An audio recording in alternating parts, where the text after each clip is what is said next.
Vladimir Putin has just delivered a stark, direct warning to the West, using a high-profile graduation ceremony at the Kremlin to declare that Russia is now fully prepared for a direct conflict with NATO. He framed the current international environment as increasingly unstable, explicitly accusing Western powers of escalating tensions to the point of no return. We see that if earlier NATO countries limited themselves to supporting the Kyiv regime, which came to power through an illegal armed path with the help of a coup d'etat, then now in the West, they openly talk about the fact that they are preparing for a war with us and are increasing their military offensive budgets. But the true message emerged once the formal cameras thought the work was done. In a candid, hot mic moment, the Russian president dropped the polished script to hold an unfiltered and informal chat with his senior military officers while toasting with champagne. Putin was unsparing, mocking the very leaders, pushing for deeper conflict, while highlighting their domestic struggles. He pointed to the crumbling support for the West's pro-war establishment, hinting that figures like Starmer and Merz are watching their domestic approval ratings vanish as their publics reject the push for war.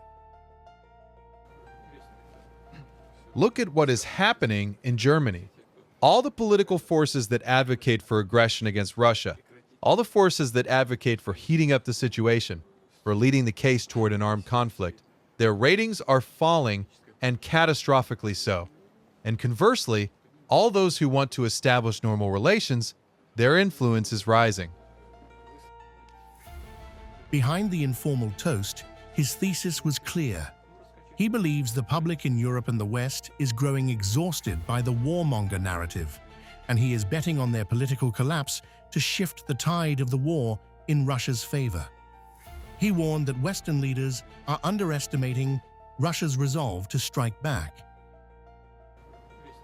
They don't understand that there will be a retaliatory strike. I think everyone understands this, or should understand this. That is why they try in every possible way to distance themselves from this.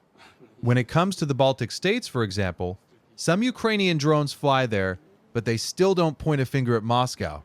They say it's a Ukrainian drone. He dismissed recent peace overtures from Kyiv as mere theater, citing continued attacks on civilian infrastructure as proof that the other side isn't serious, leaving him convinced that strength is the only language the West understands.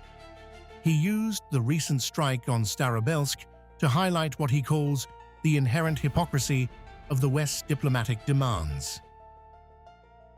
They are constantly talking about this. We want personal meetings. We want personal meetings. Well, so what?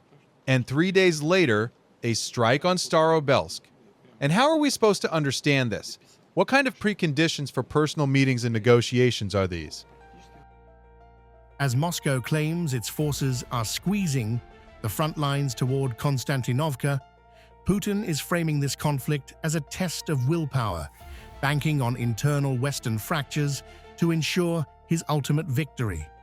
He remains confident that the momentum on the battlefield is moving entirely in Russia's favor. Our guys are squeezing them at all sectors of the combat line, all of them. There is not a single place where it is the other way around. No, these drones, strikes on civilian infrastructure. For what? Well, to shake up society, create some uncertainty.